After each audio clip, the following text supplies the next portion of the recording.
Nililigaw namin lahat, Lord. Nire-rebuke namin lahat ng gawa ng kaaway. In Jesus' name, amen and amen. Yes, Lord. Hallelujah. Thank you, Lord. Thank you, Jesus. Yes, God.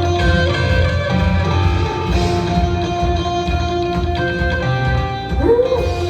Samahan niyo po ako. Punin tayo sa ating Panginoon.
Desire and I long to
Matamis, Lord.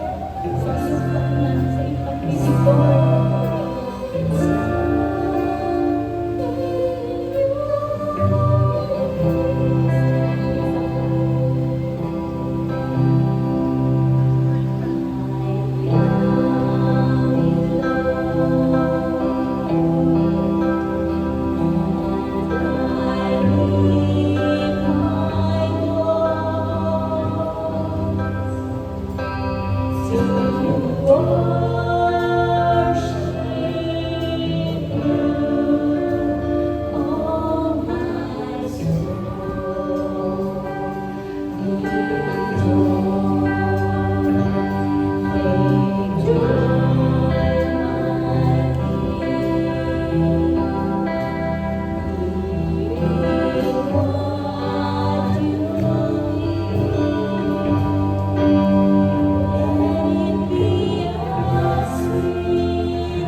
Ikaw yung aming kapanatagan, Panginoon.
Kung ano meron kami ngayon, Lord God. Kaya Lord, sa iyo po namin pinagkakatiwala lahat. Sorry Lord, patawad na. Nagkukulang kami. Lord, salamat din sa mga salita niyo na siya nagbibigay sa amin ng kalakasan.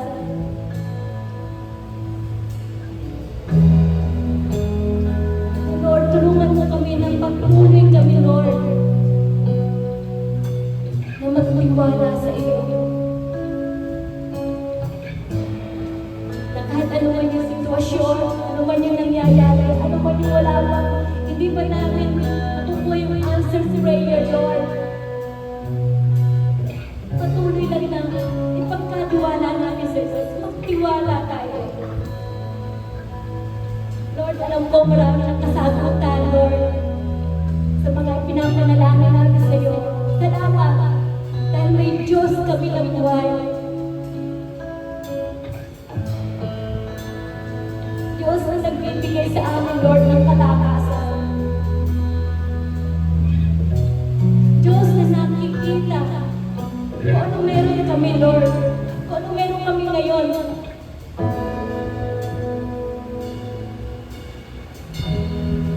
May mga karamdaman ba? May mga desire na, Lord, nakakayo lamang, nakakaalam. Lord, kita niya yung heart namin.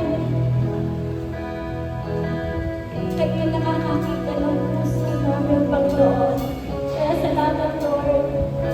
Ngayon pa lang, Lord, naangkin na namin kung ano man yung mga pinapanalangin namin sa iyo. Ng church, Lord God, naangkin namin ang katagumpayan, Panginoon. In Jesus' name we pray. Amen and amen. Thank you, Lord. Jesus. Magandang umaga sa iyo. Pinagpala ka. Yan. Sino rito naniniwala doon? Sino kumbinsido na pinagpala ka? Opo. At ang matindi niyan, hindi ka lang pinagpala eh. Sobra kang pinagpala. Kasi tayo ay church. So blessed. Palakpakan natin ang Panginoon. No, it's not bragging or anything. It's claiming our position in the Lord. At napakahalaga na lagi nating tatandaan yung ating posisyon. Tatandaan natin kung ano yung kanina victory, di ba? Nagwagi na si Jesus. No, kasi napakatuso ng kaaway. Yun ang kanyang tinatarget na mag-doubt tayo sa ating position in the Lord. So, sige. Kumusta po ba kayo ngayong buwan ng Hulyo? Biruin nyo kalahating buwan na. Hindi ko tinatakot yung mga may deadline na kagaya ko Pero parang gano'n na rin, tinatakot ni Pastor yung sarili niya. Gano'n kabilis pa, kaya sana po kung ano man po yung itinakda ng Panginoon sa atin na gawin na po natin. Nandiyan pwede tayo magpahinga, pero huwag tayong huminto o tumigil. Ano man yung assignment sa inyo ng Panginoon, mga estudyante, ano man po yung itinakda ng Diyos sa inyo, natapusin sa school, gawin. Kung kailangan magpahinga, pero huwag tumigil. Sa mga magulang naman at mga adult, kung ano rin yung mga pinatatapos ng Panginoon, gawin po. Dahil kung meron man pong isang bagay na hindi bumabalik, yun po yung panahon o yung oras. Amen? Yan. So, ba't ko ba nasabi yun? Kasi isa yan sa nangyayari pag tayo ay nagdidinlang or we are deceived by the enemy. Now, we stop.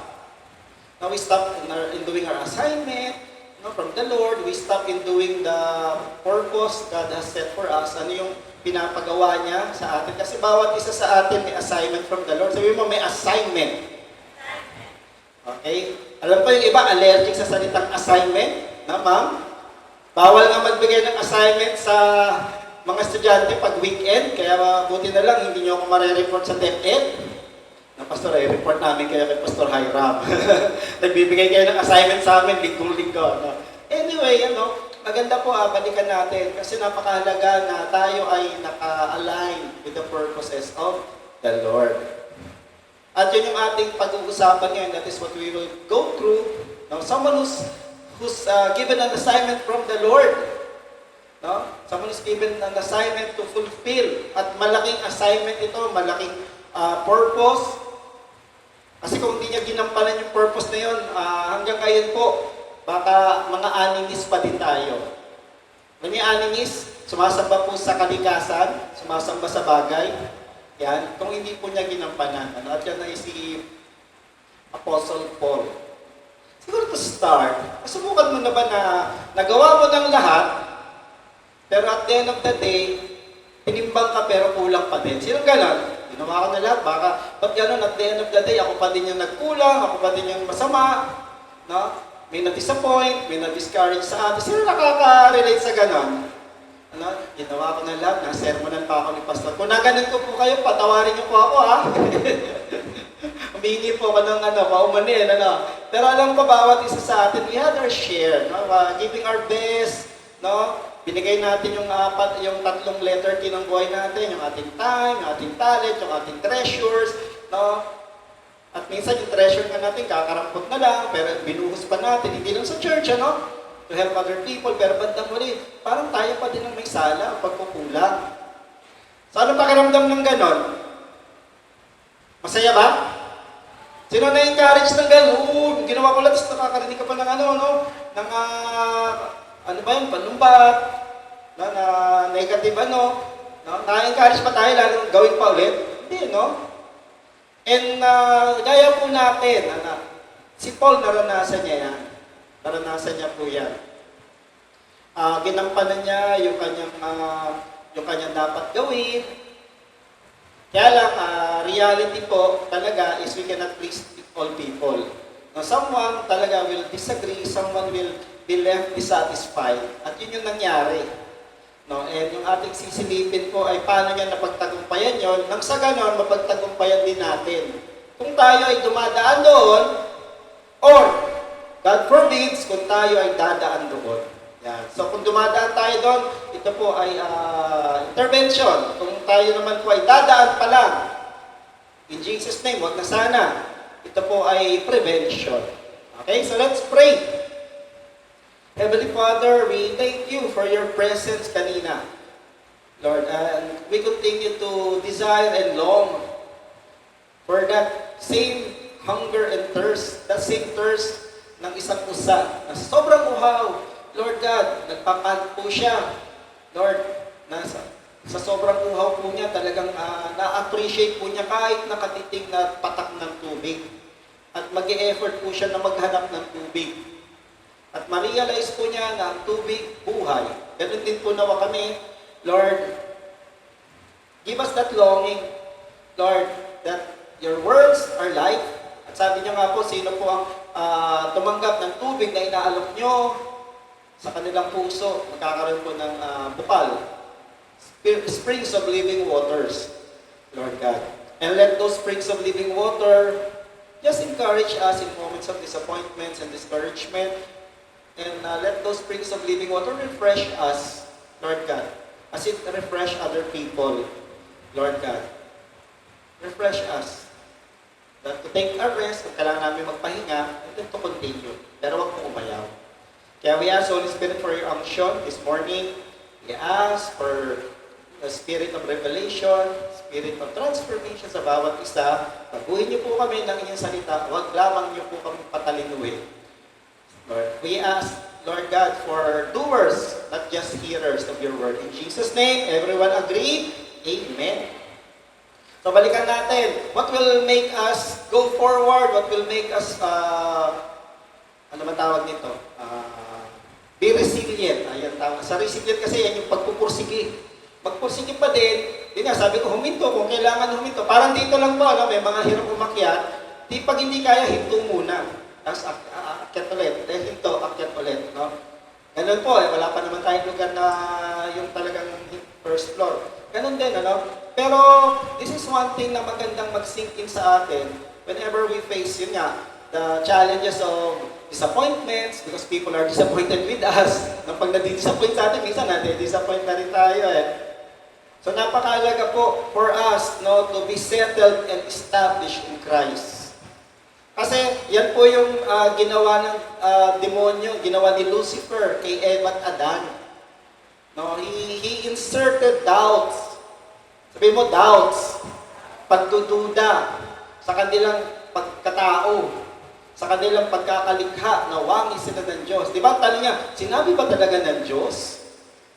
Alam niyo, ang konting pagbabaluktot lang ng katotohanan, matindi na po yung effect. No? Balikan niyo po lagi yung Genesis chapter 3. No? Hindi naman talaga totally baluktot yung sinabi ni Lucifer, pero meron tong konting twist. No? And that doubt on the mind of Eve, ang mahirap nito, hindi naman si Eve ang nakareceive ng mandate, kundi si Adan. Hindi ko alam kung sinabi niya sa misis niya yun. No? So, Eve doubted and then eventually she gave in. At ganun tayo nangyayari sa atin. Balikan niyo po, yung mga time na bumigay tayo doon sa tumakbo sa ating isip, na hindi ko naman talaga kaya to na talagang wala naman talaga akong kwenta na talagang mahina naman talaga ulo ko talagang pasaway naman talaga ako no? Kaya maraming nagbabackslide, nagbabackslide pag kasi yun yung kasinungaling, di ba? Atin ka pa ng church, atin ka pa ng church, very church ka pa, gano'n, hindi na ako. Doubt po yun, doubt. So one thing that will help us overcome yung mga accusations na yun, though sometimes totoo yun, di ba? Kasi minsan may mga anak ng Diyos na bali naman ang representation nila kay Jesus, parang hindi binago, no? Pero ganun pa rin. We need to learn how to face and how to overcome yung mga accusations na yun. How? Be settled and established in Christ. At yan po yung ginawa ni Paul, sa kanyang sulat sa mga taga-Corinth. Dalawa yung sulat niya. Actually, yung 2 Corinthians niya, compilation daw yun ng iba't ibang letters, pero mas malalim daw yung hugot nito. So, puntahan natin 2 Corinthians chapter 1, verse 21 to 22.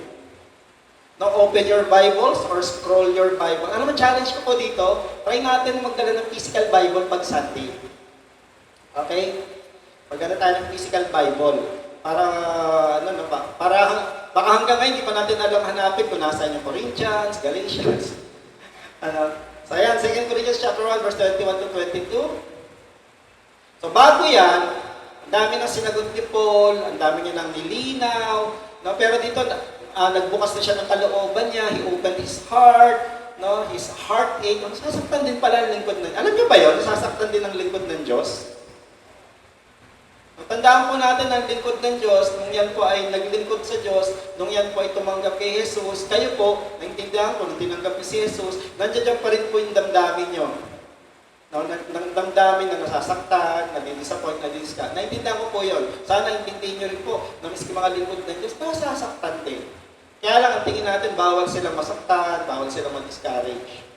Tayo lang pwedeng mag-disappoint o mag-discourage sa kanila. At dito po, yun ang kanilang pinaramdam kay Paul. So, anong ginawa ni Paul? Pinaalala niya sa sarili niya, I'm settled and I'm established in Christ. Paano? Ito yun. Now, it is God who makes both you, us and you. Sabihin mo, you. Sabi sa katabi mo, you. Sabihin mo, you ka din. You stand firm in Christ. He anointed us. Diba? Sarap pakinggan nun. Set His seal of ownership on us and put His Spirit in our hearts as a deposit guaranteeing what is to come. What is to come. No?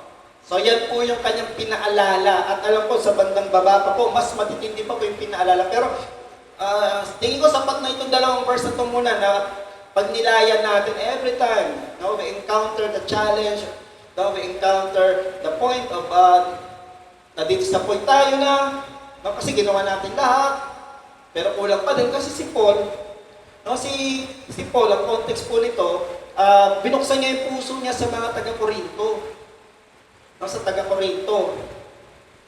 At nireveal niya po yung kanyang mga pinagdaanan at naranasan, no, na siya rin nasasaktan. No, actually, sabi nga ng mga theologians, tatlo raw yung mga binuksan niya rito na pinagdaanan niya. Yung una po yung kinikriticize po siya ng mga tao. Kasi nagkaroon po sila ng hindi pagkakaunawaan. No, hindi pagkakaunawaan. Alam niyo kung saan sila hindi nagkaroon ng pagkakaunawaan? Nag-disappoint po yung mga ibang taga-Corinth kasi sabi niya, pupunta ako dyan, ganitong panahon. Kaya lang, nilid siya ng Holy Spirit na medyo dito ka muna pumunta. So, kumbaga, inaasahan nila pumunta ng ganitong, siguro ganitong araw, ganitong buwan, hindi siya pumunta.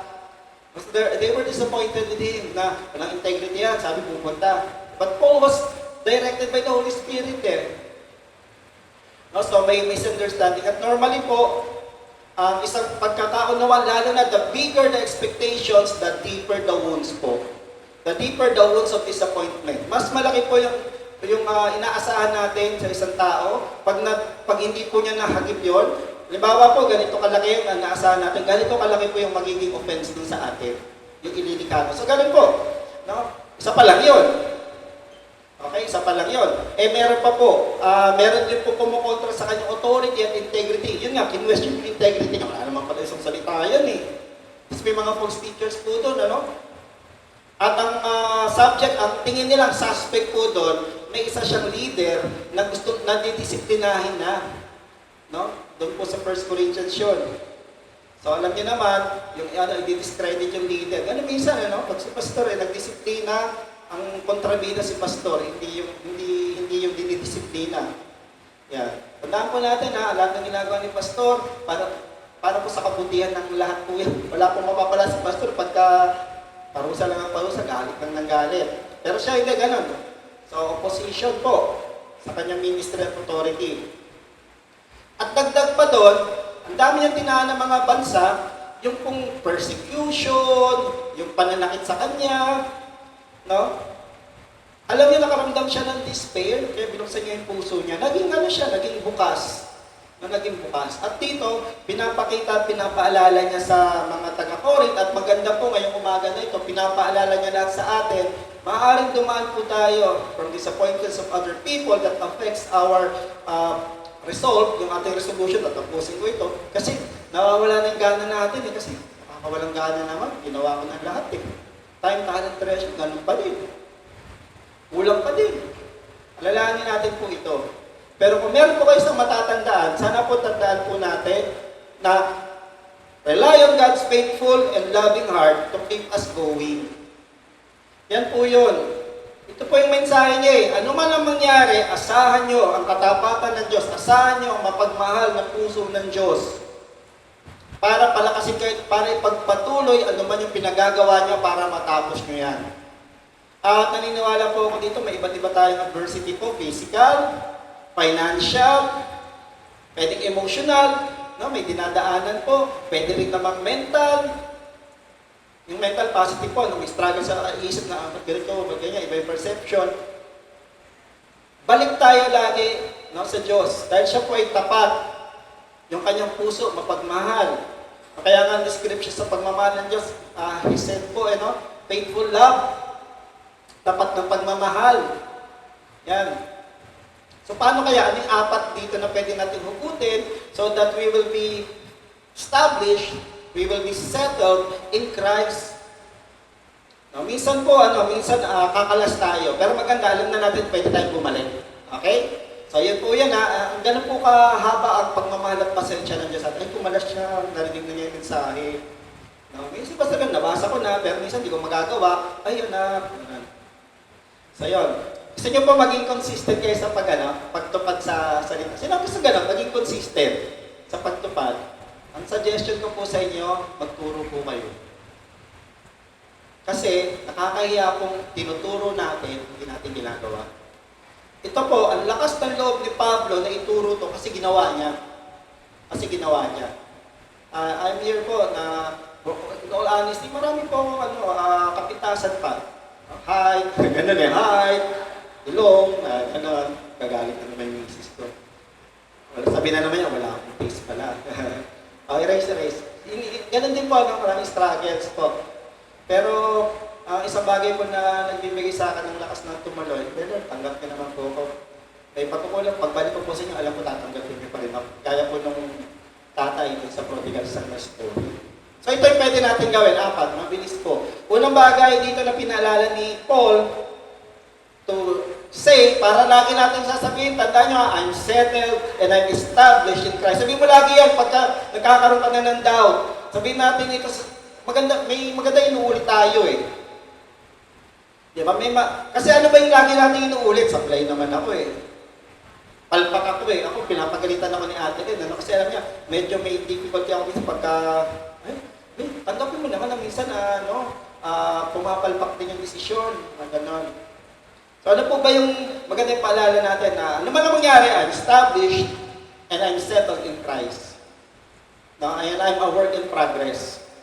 So isang bagay na makakatulong dyan, alalahanin po natin, pinaalala ni Paul, ito yung pinanghawakan niya, pinaalala niya that we are confirmed in our relationship with Christ. Sabi mo nga, confirmed. Sabi niya, no, now it is God who makes both us and you stand firm in Christ. Sabi ko nga sa inyo, yung pagmamahal ng Diyos at yung kanyang abilidad, yung kakayahan niya po, yun po yung magtataguyod sa atin. And hindi po natin kayang manatili kay Jesus kung wala po yung kalakasan na ibibigay ng Diyos sa atin. No? Yan po yung dyan. Mahalaga po na confirm ang ating relasyon sa Diyos. Ewan ko po kung nakakabasa po kayo ng may bumibili pa ba ng dyaryo? Wala na. Di ba yung mga nagbasa ng dyaryo dati, di ba may notice to the public, Mr. John Doe is no longer connected to Church Nobles International Taytay. Any transaction entered by him will not be honored. Wala nang relasyon kasi sa atin, wala nang connection. So hindi pwede mag-transact on behalf of Church Nobles. And that's the same sa mga kumpanya. Lalo na pagka ang issue po ay pera. No? Hindi na po siya connected. So every transaction na pasukin niya, hindi po yan sa company. And even sa Meralco, sino nakapagbayad sa Meralco? Nagbabayad ng Meralco lahat kayo. Walang nagbabayad? Online kasi. Si Pastor kasi old school. Gusto ko pong magpunta kasi pag pupunta ako doon, inaabot na agad ng guard yung pang senior, yung letter P, hindi number P, senior to. Sabi ko, mano, sinabi ko na, hindi pa ako senior eh. Pero isang bagay po doon na, pansinin niyo yung nasa counter, may nakasulat po doon.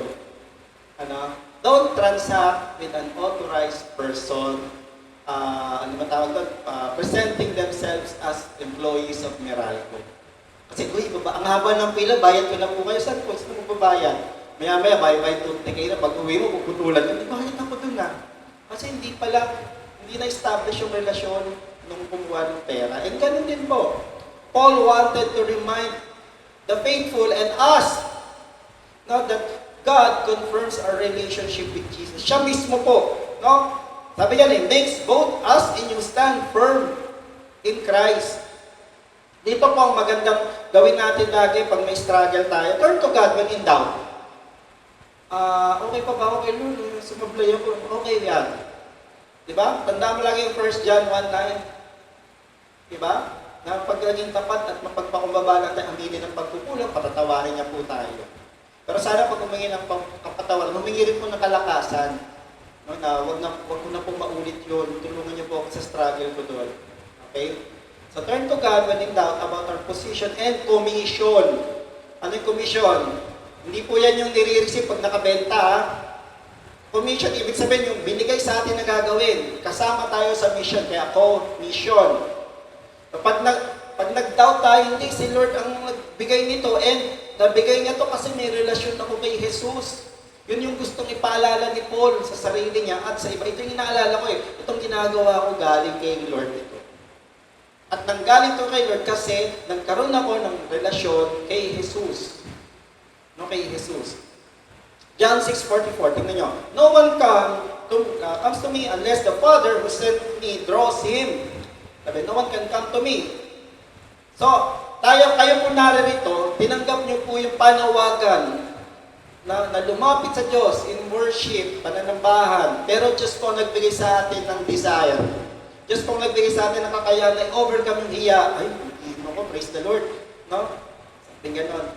Kaya napakalaga po, di ba sabi ko, mag-isip po tayo na kahit isang tao na ipapanalo kay Lord mula ngayon hanggang sa anniversary. Pero sana more than isang tao po. Diyos po kasi ang maglalagay ng desire dyan, ng desire dyan para lumapit kay Jesus. Tayo lamang po yung conduit. Kaya wag po tayo ma-disappoint, nilapitan ko na to, pinag-pray ko na, ba't ganun, ayaw pa din mag-respond. Diyos po kasi nagbibigay ng ng desire na lumapit kay Jesus. O di ba si Pastor, 33 years old na, diba, nung pumunta sa CSB. So ganun din po yun. No one can come unless the Father who sent me draws him. Yan. 1 Corinthians chapter 1, verse 8 to 9, no? Sabi yan, He will keep you strong to the end so that you will be blameless on the day of our Lord Jesus Christ. God, who has called you into fellowship, tingnan niya, who has called you into fellowship. So, hindi po tayo tumatawag para mag-establish ng relasyon. Ginamit lamang po tayo, tinuro lang po ni Lord, sino yung lalapitan. O sino yung lalapitan. Kung sino yung aabutin, sino yung pag-pray. And then pag pinag-pray, si Lord ang maglalagay po doon ng desire na, sige, lalapit na ako kay Jesus. Yan. So yun siya po yung nagko-confirm ng relasyon sa atin, natin kay Jesus. Napakalaga po yun. Na-confirm at establish po yung relasyon natin kay Jesus. Kasi po, fruitfulness comes from our faithfulness in Christ. Sabihin nga natin, fruitfulness, faithfulness. Magkakabit po yun. Si Jesus mismo nagsabi, Christ Himself, Jesus Himself, told His disciples, John 15. Sabi niya, remain in me, and I remain in you. No branch can bear fruit by itself. It must remain in the vine. Neither can you bear fruit unless you remain in me. No, kaya, pag ginagawa natin ng isang bagay, labas sa ating relasyon kay Jesus. Ibig sabihin, siya pa rin ba nare-represent natin? Okay? Mahirap po magbunga. Mahirap magbunga. Kaya nga dito nakita niyo, pumasok tayo sa mid-year prayer and fasting. Talagang kinakatok natin ng langit pagka Miyerkules. Paglinggo po, kasama na sa ating faith goals. Kasi mahirap gawin yan. Posible naman kaya lang mahirap. Posible naman, mahirap. Posible naman, kaya lang baka kulang o kapos. The only way that we can be fruitful without side effect po is to remain connected to the vine. The true vine, kasi may mga fake na vine. Okay, may mga fake vines. Yan. Tapos sabi niya pa, I am the vine, you are the branches. If a man, inulit niya. Alam niyo, pag ini-emphasize ni Jesus paulit-ulit, ibig sabihin po, napakahalaga niyan, take note. If a man remains in me and I in him, he will bear much fruit. Apart from me, you can do nothing. Yan po yun Kaya napakalaga that we establish our relationship with the Lord. Let God confirm that relationship. Siya po yung magtatag niyan. Kaya natin, pagka medyo nananamlay na tayo, tinatabangan na tayo ng desire to go to church, desire to read the Bible, desire to pray, desire to commune with Jesus, the Lord. Lord, balik niyo po yun. Kayo po yung magbibigay ng ng desire pa sa akin na manatili. Once more, draw me closer to Jesus. Draw me closer to Jesus. Kasi po, yung commission and provision natin, yung mga gagawin natin, galing po yan kay Jesus Alam niyo po ba, hindi lang po ministry related yan. Miski sa tahanan po. Yung pong mga provision dyan, yung mga pagpapala, yung mga open doors, ano po yan? Kaya kay Jesus magagaling kasi pinagagawa niya. Kaya nga napakalaga ng ginagawa natin, pinagagawa po niya. Yan. Mark chapter 16, tignan niyo ito. Mabigat na These signs will accompany those who believe in my name. They will drive out demons. Diba, alam niya, Great Commission? Pero maganda yung assurance. After the Lord Jesus had spoken to them, He was taken up into the heavens and He sat at the right hand of God. Verse 20, ito yung maganda. Then the disciples went out and preached everywhere. And the Lord worked with them. Sabi mo, work with them. Sabi mo, work with them. So yung gawain po ninyo, naniniwala ko, formal ministry ba yan or informal ministry? And again, I would like to remind everyone, in Church So Blessed, every member is a minister. Bakit? You can pray for someone, diba? And you can pray for deliverance for someone, lakasan mo lang yung loob mo. Maganda nito, hindi mo ginagawa mag-isa yan sa sarili mong talino, galing, lakas. Kasi the Lord worked with them and confirmed His word by signs that accompanied it. Diba? Sa trabaho, di ba? Pag may binigay yung boss, gawin mo yan. Yung boss nandun lang sa mesa. May ibang gagawin. Si Jesus hindi, o ito gawin mo, pero sasamahan kita at bibigyan ko ng tanda yung ginagawa mo. Uy, okay. Kaya ito po, magandang pag-isipan po natin. Gaano ba tayo ka-establish sa relasyon natin kay Jesus? Ano po yung nagpapalabnaw ng paniniwala natin na okay yung relasyon natin sa Kanya? Ano po yun? Ano yung nagbabawas po? May ano yung pwede natin gawin? Balik lang kay Lord. Balik lang. Amen? So, yun yung una. Pangalawang sinabi ni Paul, ito yung tandaan niya. So, si God ang magko-confirm. Kasi siya yung naglapit sa atin kay Jesus. Siya yung naglapit sa akin kay Jesus. Di ba? Sa road to Damascus, nabulag siya. Sabi ni Jesus, Paul, Saul, why are you persecuting me? Bakit mo ako inuusig? Sino po kayo? Ako si Jesus na iyong inuusig. Di ba? So, yun. Inaalala. Pangalawa, na hindi lang niya tayo nilapit kay Jesus, isang matibay na relasyon, tayo po ay inanoint pa para sa assignment. Say anoint. Yan, inanoint po tayo. Ibig sabihin po binasbasan po yung ating gawain. Alam niyo, yung Christ po, hindi apelido ni Jesus siya na, mga youth at mga adult, baka, ano apelido ni Jesus? Christ. Title niya po yun. Diba? Kasi Jesus, God saves, and then Christ is Messiah. Anointed Messiah. Yun po yung ibig sabihin nun. The chosen one, the anointed one, yun ang ibig sabihin nun. And pag pinag-combine yung Jesus, God saved, and His title Christ, meaning the anointed one who saves. Alam niyo, napakabuti po ng Diyos. Lagi ko po sinasabi, Lord, napakabuti po niyo. Sige, sabihin natin, Lord, napakabuti po niyo. Alalahanin po natin dati yung anointing po, nakareserva lang po yan sa mga hari. Nakareserva lang po yan para sa mga propeta. Piling-pili po. Nakareserva lang po yan sa mga mandirigma na gusto ng Panginoon may gawin para sa Israel. Pero ngayon, yung anointing binukas niya para sa lahat. Pinagkatiwala niya para sa lahat. Pinagkatiwala niya sa akin. Don't think that only the Pastor Jay is the anointed preacher dito. Pati po kayo, alam ko may anointing din po kayo nung tinanggap na si Jesus. May kakayahan po kayo. Lakasan niyo lang po yung loob niyo.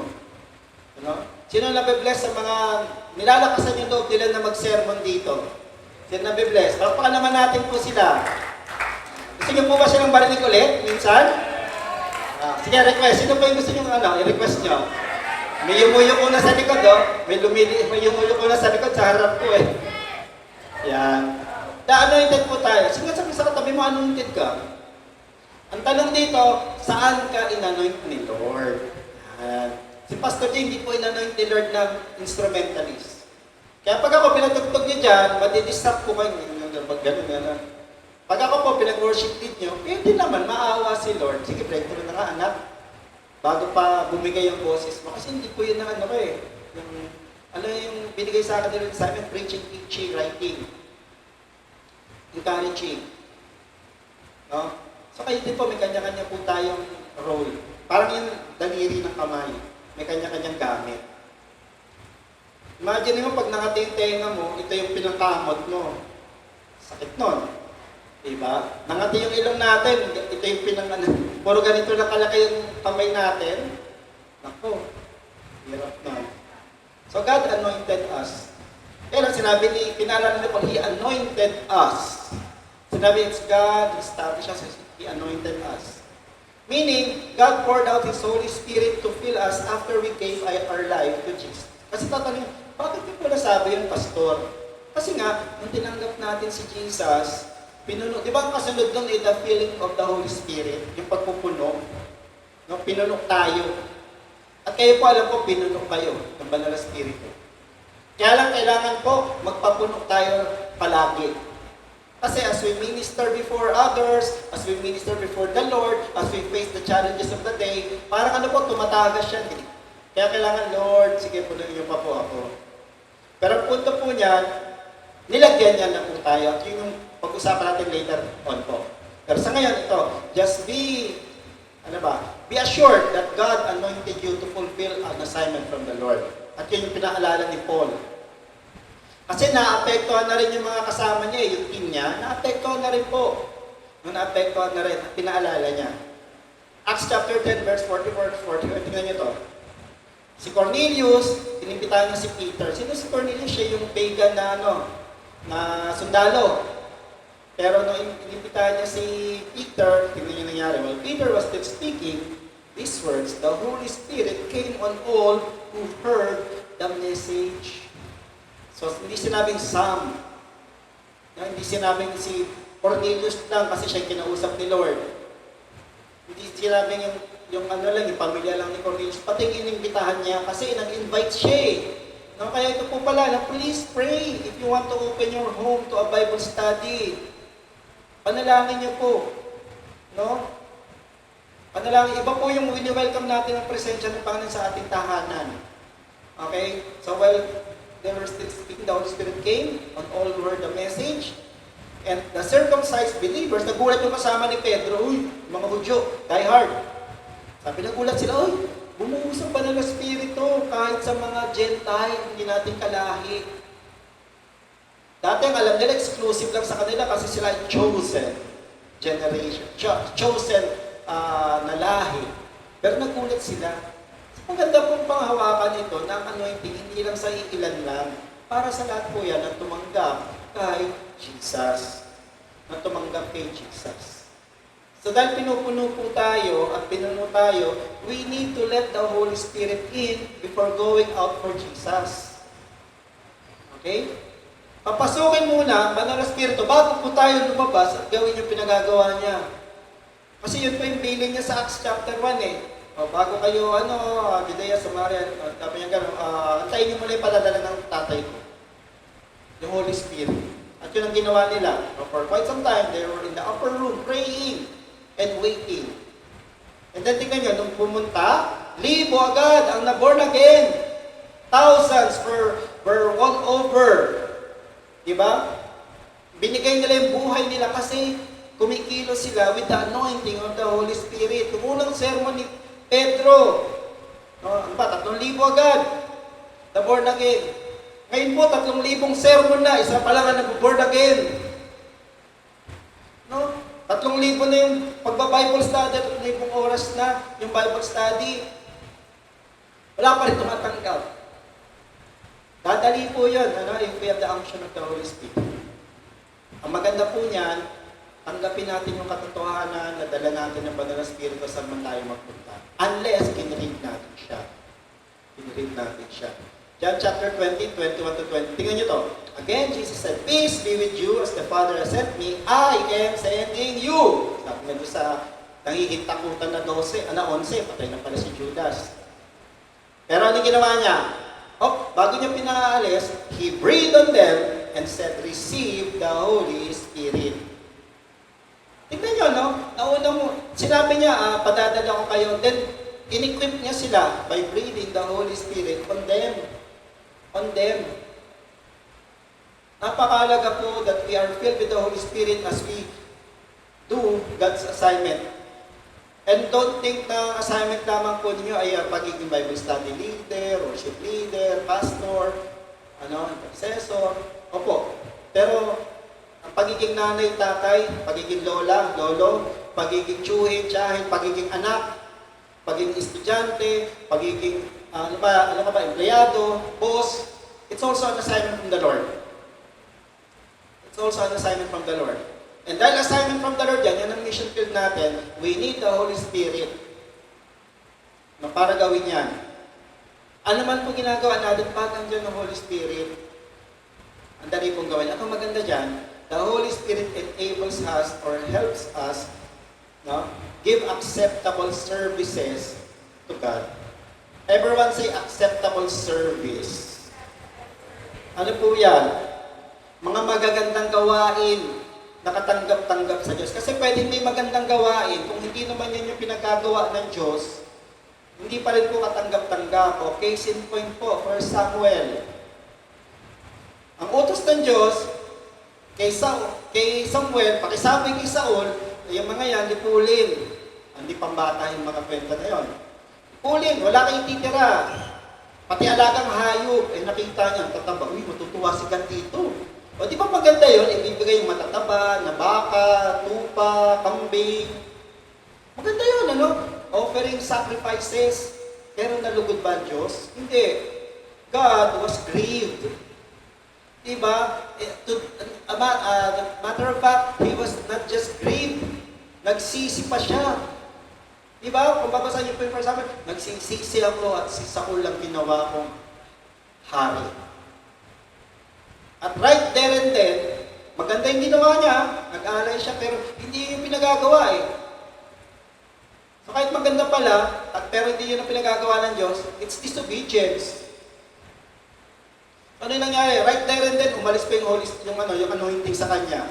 Diba? Right now, sabi ni Samuel kay Saul, right now, inalis sa yung anointing at inilagay na ng Diyos siya sa isang tao who is after his own heart. At yun ay si David. Kapatid, we always remember, paalala natin sa sarili natin dahil pinaalala ni Paul yan, to be settled and firm, established in Christ. The anointing will help us give acceptable service to God. In church po, yung mga activities ba natin, yung mga programa ba natin, acceptable kay Lord. Kasi yan ba yung pinagagawa niya? Kasi yan ba yung pinagagawa niya na tutupad doon sa, yun, yung tarpaulin sa likod? Silipin niyo naman yung kahit medyo malabo. Magandang paalala yan, walk in God's love, share that love to others. No? So yun, the anointing helps us give acceptable services. So dito, ibig sabihin po nito, since we are anointed, let us let God continue to equip us to serve for His glory. How? Magpapuno lagi sa banal na Espiritu. Pagkagising sa umaga, Jesus, ikaw ang nasa isip. Kaya buong katawan ko, ba't ba napunta rin yung kanta? Si Ate Lulu, gumagana na, napapaindak na no? Pagkagising sa umaga po, papuno agad kay Lord. Punuin niyo po ako ng inyong kalakasan, talino, Holy Spirit. Kasi, alam ko, gagampanan ko na naman ang pinagagawa sa akin. Continue to be equipped for His glory. Okay, palakpakan natin ang Panginoon po sa kanyang kabutihan. Pangatlo po, pinaalala ni Paul sa sarili niya at pinaalala niya sa mga kasama niya at sa mga nakikinig kasi naapektuhan na sila. God sealed us. So, Diyos ang nag-confirm, Diyos ang nagdala sa tao, sa relasyon kay Jesus. Siya po yung nagpuno at nag-anoint para gawin yung Great Commission. At sinelyuhan po niya, God sealed us for Him. So yung mga sealed, no? Ano ba yung sealed? Ano po yan? Yung may pumapalakpak na sa Ocean Park. Seal po yun, ano? Sinelyuhan po. No? Selyo. Kumbaga, tatak. Alam niyo, isang project na gusto ko sa atin, magpagawa po tayo ng dry seal. Para, di ba, ang ganda rin yung dedication na, no? Certificate, may dry seal, di ba? Tapos pag may graduation tayo rito, may dry seal. Kasi official yan, church, so blessed tayo. Bago pa lang po ako dito, bala ko na noon yan eh. So, balikan natin ito. Set His seal of ownership on us. Now, 1 Corinthians 1:22a. Ano yung seal? Ito po siya. It is showing ownership. Everyone say ownership. Alam niyo, napakahalagang katotohanan na matatandaan at ipapaalala natin sa sarili natin. Sino ba nagmamay-ari na sa atin? No? One important truth to remember is that we belong to God. Yang katabi mo, pag-aari ni Lord. Ikaw, pag-aari ka ni Lord. Lahat tayo po pag-aari na ni Lord. No? Sabi, He set His seal on us. Matthew 20, verse 20, tingnan nyo. Tingnan nyo, bakit kami pag-aari? O, ito yun eh. Just as the Son of Man did not come to be served, but to serve and to give His life as a ransom for many. Ano sa Tagalog yun? Kinubos niya tayo. Bayad niya na tayo. Therefore, pag-aari niya na tayo. Parang ano po yan eh, yung mga alipin, ang uso yan eh. Yun po yung pinanggagalingan yung panahon nila, uso po yung binibenta yung pag na-conquer yung isang bayan, lahat ng mga matipunong kalalakihan, kabataan, alipin po yan, ibibenta yan. So, binili. Ang ginagawa po ng mga bumibili sila para maging alipin din. Pero si Jesus hindi. Tinubos niya tayo para palayain, hindi para alipinin. Yan po yun. Paano niya? Sinelyohan niya po tayo. At pag-aari niya na po tayo. Side note po, na afterthought, pag-isipan po natin ito, bawat isa po sa atin, bayad ng dugo ni Jesus. Tandaan po natin lagi yan, bayad ng dugo ni Jesus. Bawat isa po sa atin, wangis ng Diyos. Sana po yung dalawang bagay na yon, yung dalawang katotohanan na yon, magbigay sa atin ng kakayahan na to be patient, to be loving, to be gracious to one another. Kasi gaano man ang ano dyan, bawat ano natin ay nilikha ng Diyos, wangis niya, bawat isa sa atin, tinubos ng Diyos. Wala po sa atin tinubos ni Jesus na mas mahal ang ibinaya niya. Pantay-pantay po. No? Pantay-pantay. Ransom. So, God owns us. Galatians chapter 3, 26 and 7. You are all sons of God through faith in Christ Jesus. All of you were baptized into Christ and clothe yourselves with Christ. So, ang nakikita po sa atin ay yung wangis na dapat ni Jesus, no? And John the Beloved again reminded the faithful, this is love, not that we love God, but that He loved us and sent His Son as an atoning sacrifice. As an atoning sacrifice. Yan po yun. Atoning sacrifice. Di ba noon po, pag nagkakasala, nagsasacrifice po sila. Di ba si Job, ginawa niya kada umaga, nag-offer siya ng sacrifice kasi baka may ginawang offensive yung mga anak niya the day before. Si Jesus, siya yung one-time atonement sacrifice without blemish. Yung inahandog po nila, dapat walang kapintasan na tupa, walang bali, walang sakit. The best para kay Lord. And God gave the best for an atonement for us, for our sins, and that is Jesus. And si Jesus po yun. No? Pangalawa po, yung selyo po, pinapakita na tayo ay authentic sa Kanya. God's seal shows our authenticity in Him. In Him. Ibig sabihin nito, ito po yung identifying mark natin. No? Identifying mark na tayo po ay mga anak talaga ng Diyos. Dito pinapaalala ni Paul sa kanila, huwag kayong panghinaan ng loob kasi sinelyohan kayo ng Diyos eh. Pag-aari niya kayo. Nasa inyo yung pagkawangis niya. Nasa inyo ang banal na spirito. Sinelyohan niya. No? Nakakatuwa po ano. Sino rin po may TV ng Sony? Diba? S-O-N-I. Alam niyo ba, meron ding Sony? S-O-N-I. Alam kami nung uso yung mga VCT. Bibili ka, uy, Panasonic. Pagtingin namin, ay, Pensonic pala. Diba? Hindi authentic. Pero minsan, di ba, sino rin ito nakabili na sa nag-online shopping. Halimbawa ako po, bumili ako ng earphone na Marshall. Uy, ang mura nito Fake pala. Kaya ang bilis na sira. Anong ginagawa nila para malaman yung fake sa original? Merong seal. May hologram. Di ba yung pera natin, may seal din yan para malalaman mo kung peke? Tayo din po, merong selyo din sa atin para malaman na tayo ay hindi peke. Kanina, pinakita po na tayo pag-aari. No? Sa probinsya, di ba, ginagala yung mga baka, mga kambing. Pero, tinanong ko yung pinsan, paano nyo nalalaman na sa inyo? Kasi magkakamukha yung baka eh. Tingnan nyo yung tenga. May tatak yung tenga pala. May tatak yung tenga. O kaya dito, yung alam yung mainit, yung yan sa ownership, yun yung seal. Pero isang nagagawa pa ng seal, yung tatak na yun, pinapakita na ito ay pag-aari ko, hindi yan peke na pag-aari ko. No? Naalala ko, pampalubag loob ko noon, nagkukulit si Pastor ng mga minifigures ng Lego. Palabas yung Star Wars noon. Diyan po ako nabili, suki ako ng, hindi ko tuturo, baka sabi niya, pinopromote ko eh. So bumili ako, kasama ko si Adeline. Pag ko bilang, tawa siya ng tawa. Alam niyo kung bakit? Kasi nasa count, Star Wars. Star Wars. Tapos yung isa naman, Avengers, Avenger. Alam niyo spelling A-V-E-N-D-Y-E-R. Avenger. Kasi fake. Pero yung karton niya mukhang Lego. No? Tayo po, tinatakan tayo ng Diyos para ipakita na tayo pag-aari niya. Tayo ay totoong mga anak niya, totoong pag-aari niya. Napakahalaga po yun. Napakahalaga yun. Ephesians chapter 1, verse 13 to 14. And you also were included in Christ when you heard the word of truth, the gospel of your salvation.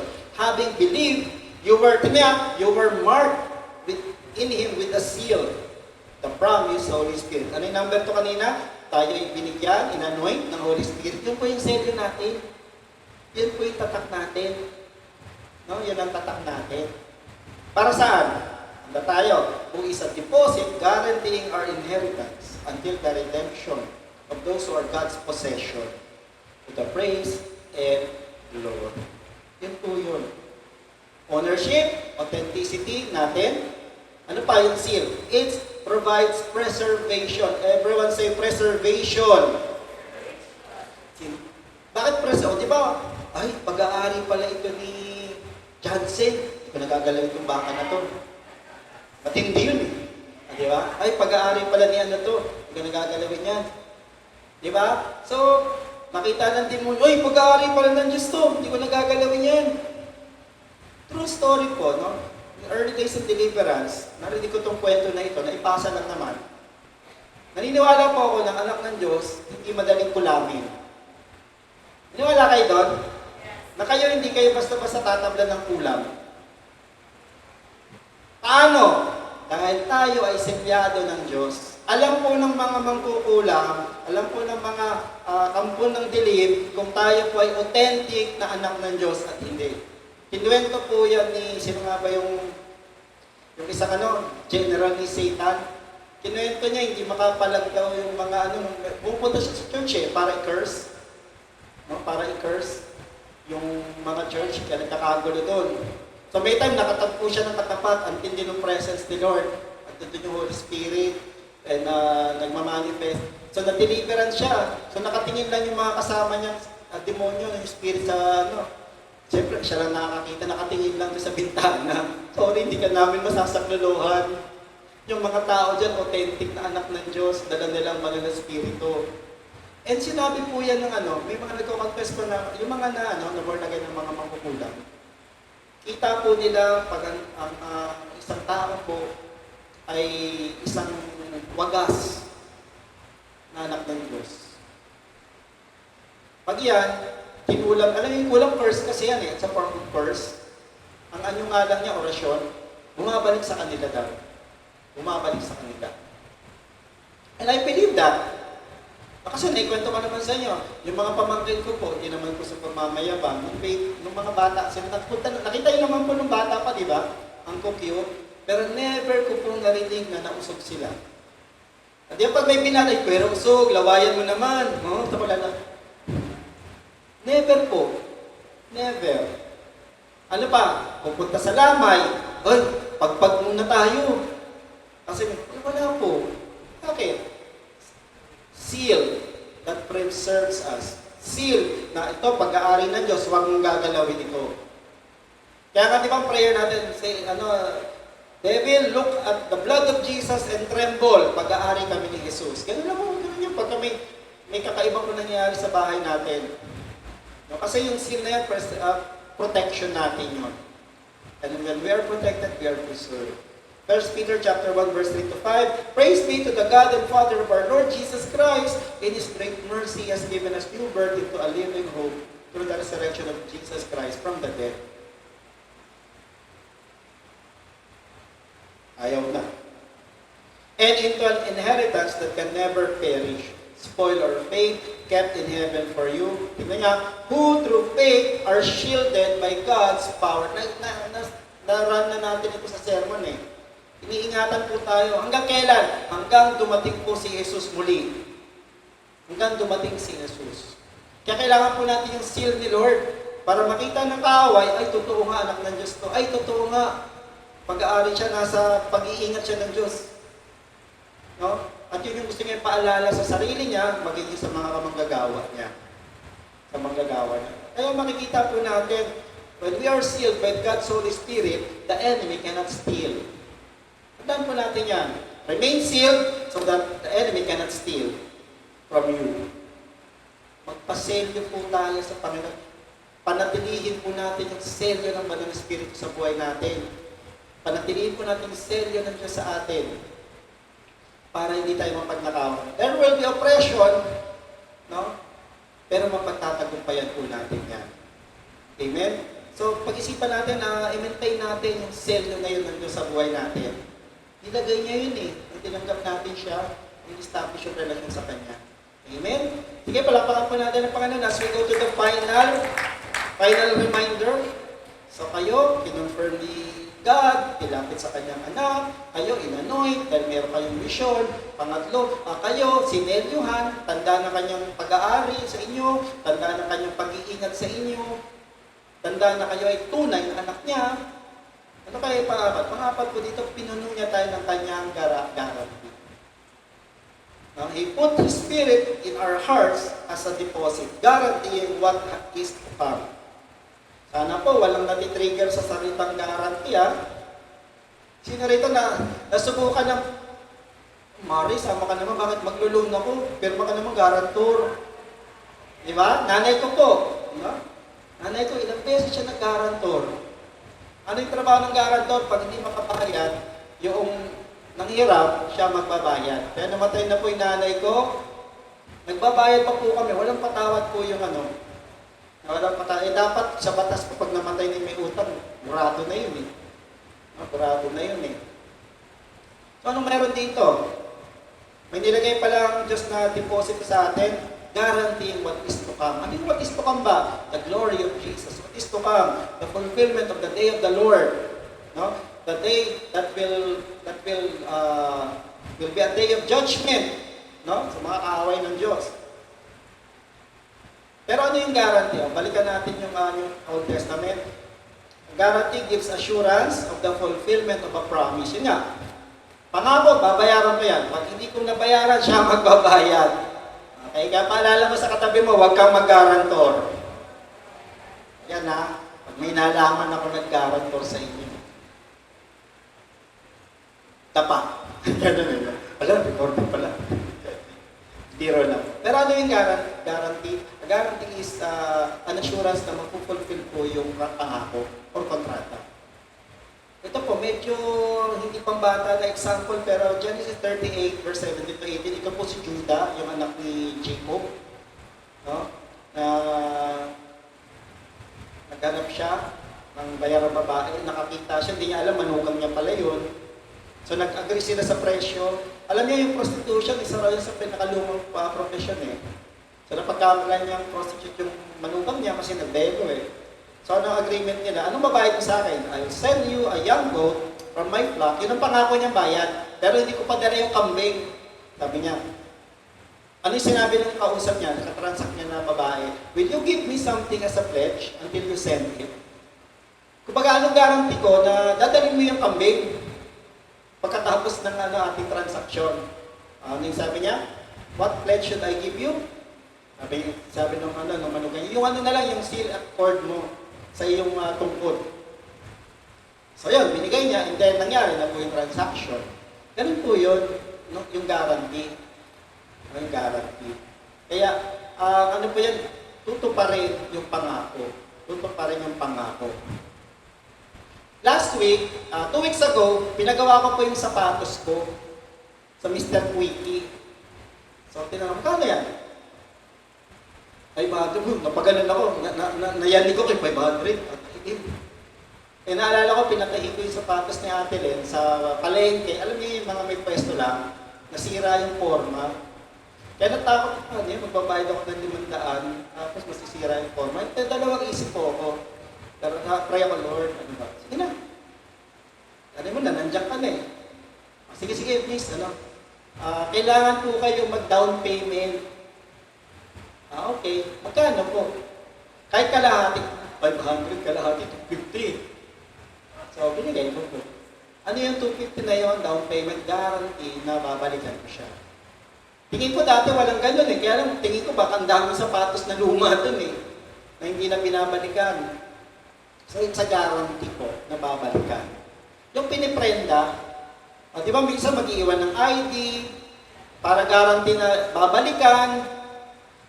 Halimbawa, umarkila po ako ng yung mga barong pag magkakasal. Ang iniiwan ko po doon, ID. Nakita ko po, ang dami itong ID na hindi na tinubos. Ibig sabihin, hindi na nila sinuli yung ilan nila. So ganun kailangan ng guarantee na tutupad ka, isusolid mo yung barong mo. So ganun din po yung yung binigay na Diyos sa atin, binigyan niya tayo ng deposit, guarantee na meron pang susunod. Yun eh, Ito yung 250, at Mr. Vicky, may susunod pa dyan pag kinuha ko na yung pinagawa ko. Ganun po siya. Okay? And ito po, ano yung guarantee na binigay ni Lord? Yung Holy Spirit. The Holy Spirit in us gives certainty of receiving what was promised by God. Siya po yung nagbibigay ng katiyakan. Sabi mo nga, katiyakan. Dahil binuhos na, kung may pauna, may pangalawa, may pangatlo, may susunod pa. Yun yung konteksto po ng guarantee. Kaya nga pag may claim kayo na sa Bible, Lord, alam ko may susunod pa rito. For example, Jesus is the first seed, the firstborn. Sabihin, kung may first seed, may firstborn, may susunod pa. Ganun yun. And the Holy Spirit gives us certainty. Ephesians chapter 4, verse 30. Napakalaga, kaya do not grieve the Holy Spirit. Kasi sinelyohan niya tayo at nagbigay siya ng guarantee, ng katiyakan, balang araw, yung sinimulan ng Diyos, tatapusin niya. Na yung pangako niya, may pangako siyang inheritance, tatanggapin natin. At yun yung pinapaalala niya sa mga kasama niya na nadi-discourage na kasi may mga tao nadi-discourage sa kanila, kini-question yung integrity nila, kini-question yung ministry nila. No? Familiar po ba? Kini-question yung ministry nila, kini-question yung tinuturo nila. No? So paalala niya yun. Para wag mamatay po yung apoy ng sigasig. The fire of it to shall for the Lord. So dito, we are continually strengthened in our faith and progressively enriched in our knowledge of Christ. Yung guarantee na yon, pagbibigay katiyakan na itutuloy ng Diyos kung ano man yung ginawa niya. Sa paboritong kanta nga ni Ate Helen, tuloy-tuloy po yung pagbabago. Tuloy-tuloy po yung pagbubukas ng isip natin sa karunungan ng Diyos. Hindi karunungan lang dito, kundi everything knowledge and wisdom. Therefore, as I close po dito, ang status natin kay Lord, ang maganda nito, it is guaranteed until the day of redemption. Bumalik na si Jesus. Kaya kapit lang. Sabi sa katabi mo, kapit lang. Kapit lang, kapatid. Again, in closing po, gaya po ninyo, minsan po dadaan po tayo sa pagsubok. People will question us, the devil will accuse us, maybe accuse us directly, bigla na lang may papasok sa thoughts mo, or minsan naman may encourage ang tao, ina-encourage ng devil yung tao, namang discourage. Paalala mo lang tong apat na pinaalala ni Paul sa sarili niya at sa kanyang mga kasama at maging sa mga tagapakinig. Be settled and be established in Christ. Ito yung katiyakan mo. Kinonfirm ng Diyos ang relasyon mo kay Jesus. Inanoint ka niya to do your assignment in Christ. At hindi lang yun, sinelyohan ka pa niya para kay Jesus at para sa Kanya, pag-aari ka niya, iingatan ka niya, at may guarantee ka, may inilagay siyang deposito. No? Bilang katiyakan na merong susunod pa siya gagawin. May susunod pa siyang gagawin. Kung isa-sum up niyo po yung apat na yan, mga kapatid, ito lang po magandang tandaan. Pastor, ba't yung pinaalala sa aming apat? Ito po yan. Isa-summarize po natin yan. Ito yung gusto paaralan ni Paul at gusto ko ipaalala natin sa sarili natin whenever we are discouraged, going through trials that makes us quit sa pinagagawa ng Diyos. The presence of Christ, not the absence of weakness, is what makes us strong and stand firm in the Lord. Hindi po yung kawalan ng panghihina ng kalooban ang magpapalakas lang sa atin. Ang magpapalakas po natin ay kung sino yung presensya sa buhay natin na pinagmumulan talaga ng tunay na kalakasan, tunay na talino, tunay na direksyon, tunay na pag-iingat. At yun po ay si Jesus. Tandaan po natin lagi yan, be settled, be established in Christ Jesus. Amen. Palakpakan natin ang Panginoon po. Palakpakan natin ang Panginoon. Sabihin mo nga, tayo lang. Sabihin mo, I'm settled. I'm established in Christ. So ito mga kapatid, mamaya o kaya pag-uwi, anong alaala ang nakakapagpalakas ng aking loob? Yun ang lagi natin balikan. Pero sana po, ito ay God inspired. Pangalawa, paano ko mapapalalim ang aking faith kay Jesus pag nanghihina na ito? Yun pa yung gusto kong iwan na reflection sa atin. Let's pray. Let's pray. Faithful Father, faithful God, thank you, Lord, for your word. Tunay nga, we are not exempted from discouragement, from trials, tribulation. Iba-iba po no? Iba-iba po yung aming pinagdadaanan. Pero maganda dito yung assurance nyo through your prophet Isaiah, dumaan man kami sa apoy, di kami masusunog. Dumaan man kami sa ilog, di kami malulunod, kasi kasama ka namin.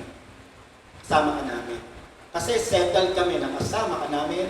Kasi settled kami na establish kami sa inyo, Jesus. Salamat po sa mga evangelist na ginamit niyo to record na nung sumakay kayo sa bangka, huminto ang bagyo. Huminto ang bagyo. Natunay nga, it's not the absence of adversity, the absence of opposition that makes us strong. It's your presence. Yung presensya po ninyo sa buhay namin.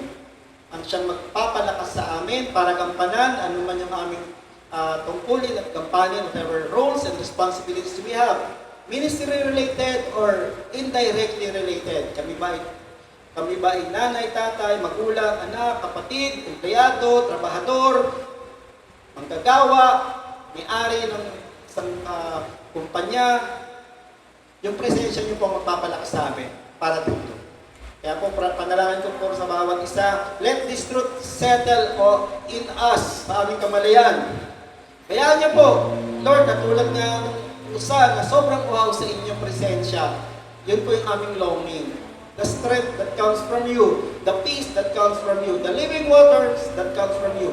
Huwag po kaming iinom, Lord, God, iinom ng tubig, basta-basta, hindi yung tubig na galing sa inyong bukal.